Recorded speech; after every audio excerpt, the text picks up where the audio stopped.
এই যে ভাবি, এইটা কি অরুণ সাহেবের বাড়ি?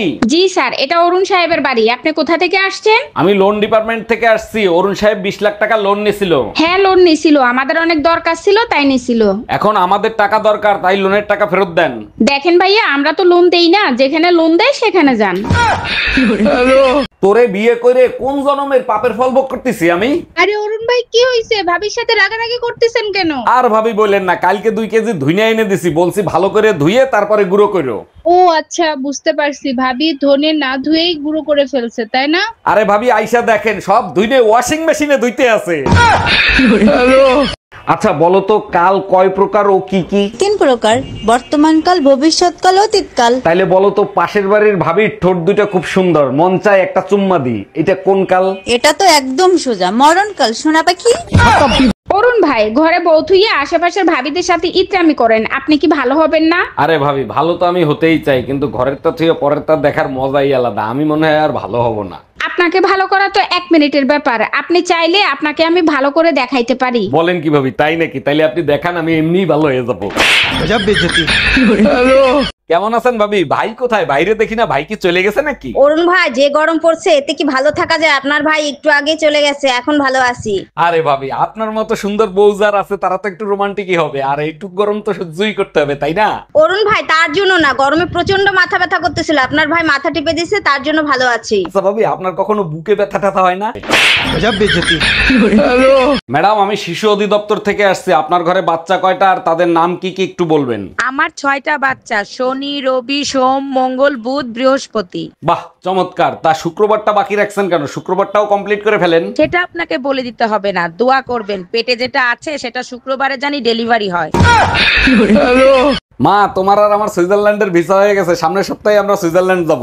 এসবের কি দরকার ছিল? শুধু শুধু টাকা কেন নষ্ট করতেছিস? আরে মা, টাকা তো ইনকাম করে খরচ করার জন্য। আচ্ছা, তুমি কখন ভাবছো তুমি কোনোদিন সুইজারল্যান্ড যাইতে পারবা? তুই কখনো ভাবছিস তোরে যদি লেখাপড়া না করাইতাম সুইজারল্যান্ড যাওয়া তো দূরের কথা, সুইজারল্যান্ডের বানান পর্যন্ত করতে পারতিস না। আমি কোনো কথা শুনতে চাই না, আমার তালাক চাই, মানে চাই। আচ্ছা দিব, 3 মাস দেরি করো তারপরে। কেন 3 মাস দেরি করতে হবে কেন? এখন ডিভোর্স দিলে কি সমস্যা? এখন ডিভোর্স দিলে শীতের 3 মাস কি একা একা বাল ফেলাবো? তোরে বিয়ে করে কোন জন্মের পাপের ফল ভোগ করতেছি আমি? আরে অরুণ ভাই, কি হইছে? ভাবির সাথে রাগারাগি করতেছেন কেন? আর ভাবি বলেন না, কালকে 2 কেজি ধুইনা এনে দিছি, বলছি ভালো করে ধুইয়ে তারপরে গুঁড়ো করো। ও আচ্ছা, বুঝতে পারছি। ভাবি ধনে না ধুয়েই গুঁড়ো করে ফেলছে, তাই না? আরে ভাবি আইসা দেখেন, সব ধুইনে ওয়াশিং মেশিনে ধুইতে আছে। এই রুম্পা, কই তুমি? এইদিকে একটু আসো তো, তোমার একটা জিনিস দেখাবো। রান্না করার সময় এত ডিস্টার্ব করো কেন? বলো কি হয়েছে, কি দেখাবা? আমি যখনই বেলকনিতে আসি ভাবি আমারে দেখে আর হাসে, কাহিনীটা কি? ভাবি জিজ্ঞাসা করছিল তুমি কি করো, আমি বললাম আগে মেশিনে কাজ করতো, এখন করে না, ওয়ার্কশপের কথা বলতে ভুলে গেছে। এই রুম্পা, শুনছো তোমার মা নাকি আজকে কোমায় চলে গেছে? যাবেই তো, তোমার বাপ মার মতো ফকির নাকি যে ঘরে বসে আমার মাথা খাবে? আচ্ছা, মাথা ঠান্ডা করে আমি যা বলি সেটা তুমি শোনো। মাথা আমার ঠান্ডায় আছে। এবার বলো, তুমি আমাকে কোমায় কবে নিয়ে যাবা? শুধু কোমায় কান, তোমার আমি পোস্টমর্টম করতেও নিয়ে যাব। বলো কি সত্যি? ওরে আমার বাবুটা। हम इसका पति है, हमको सिर्फ फांसी का सजा चाहिए। হক মাওলা, আমি হলাম অরুণ বাবা। অরুণ বাবা, অনেকদিন পরে আসলেন, তারপর বলেন কেমন আছেন আপনি? উপরওয়ালা যেমন রাখছে তেমনই আছি রে মা। বাবা, আমার স্বামীর জন্য একটু দোয়া করে দেন, উপরওয়ালা যেন তারেও ভালো রাখে। বিবাহিত পুরুষের হাত উপরওয়ালার থাকে না, বউয়ের কাছে থাকে। বউ যেমন রাখে তেমনই থাকে রে মা।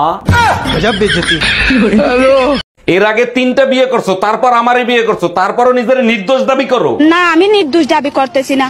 আমি যখন জানি, আমি কেন নিজেকে নির্দোষ দাবি করব? আমি দোষী। তাইলে কেন আমারে বিয়ে করছিলা? তখন আমার আবেগে কাজ করছে, বিবেক কাজ করে নাই। हम इसका पति। তোমারে লেগেছে এত যে ভালো, চাঁদ বুঝি তা জানে। বাহ ভাইজান, আপনার গানের কণ্ঠ তো অনেক সুন্দর। বলেন কি, তাই নাকি? Thank you so much. হাতে একটা ফুটা থাল নিয়েও তো গাইতে পারেন, অনেক ইনকাম করতে পারবেন। ভাইজান, একটা বিপদে পড়ছি, একটু হেল্প করবেন? অবশ্যই হেল্প করব, বলেন কি করতে হবে? আপনার ভাই বাসায় নাই, আমার 1000 টাকা লাগবে, কালকেই দেব। ভাবি এক কাজ করেন, 2000 নেন, আজকেই দেন। আমি টাকা ফেরত দেওয়ার কথা বলছি। আচ্ছা, আগের জন্মে তুমি কি পুণ্য করে আসছিলা যে আমার মতো এত সুন্দর বউ পাইছো? আগের জন্মে পুণ্য করি নাই, পাপ করছিলাম, একটা কুত্তা পিড়ে মেরে ফেলাইছিলাম। আমি বিশ্বাস করি না, অবশ্যই কোনো ভালো কাজ করছো, তা না হলে আমার মতো সুন্দর বউ তুমি পাইলা কি করে? কুত্তা মরার আগে অভিশাপ দিছিল বলতেছিল পরের জন্মে আমি তোর সাথে থাকবো, সারাদিন ঘেউ ঘেউ করবো, সুযোগ পাইলেই কামড় দেবো। আরে ভাবি, শুনলাম ভাইরে নাকি তালাক দেবেন, কি হয়েছে বলেন তো? আর ভাই বললেন না, আপনার ভাই হচ্ছে নতুন চাউলের মতন, এই নিয়ে সংসার করা যায়? নতুন চাউলের মতো? ঠিক বুঝলাম না, একটু খুলে বলেন তো। না বুঝার কি আছে, নতুন চাউল চড়ানির সাথে সাথেই উতলায় ফিরা যায়। হ্যালো বেবি ডল, আজকে তো তোমাকে অনেক কিউট লাগতেছে। কিউট তো একটু লাগবেই, তোমার সাথে দেখা করতে আসছি না। আচ্ছা তাই নাকি? আর আমাকে কিরকম লাগতেছে? তোমাকে শেভ করে আসতে বলছিলাম না, শেভ করো নাই কেন? শেভ তো আমি করেই আসছি। এক মিনিট, তুমি কি দাড়ি শেভ করার কথা বলছিলা? কোনো কথা শুনতে চাই না, তালাক আমি চাই। আপনারা দুজনে একটু শান্ত হন আর আমাকে বলেন কেন আপনারা তালাক নিতে চাচ্ছেন। দারোগা সাহেব, এই লোকটা আমার ভরা যৌবন নষ্ট করে ফেলাইছে, এর বিচার আমি চাই। ভরা যৌবন? তুই তো হলি সেই ফ্লপ সিনেমা যেটা আমি হাফ টাইমের পরে দেখা শুরু করছি।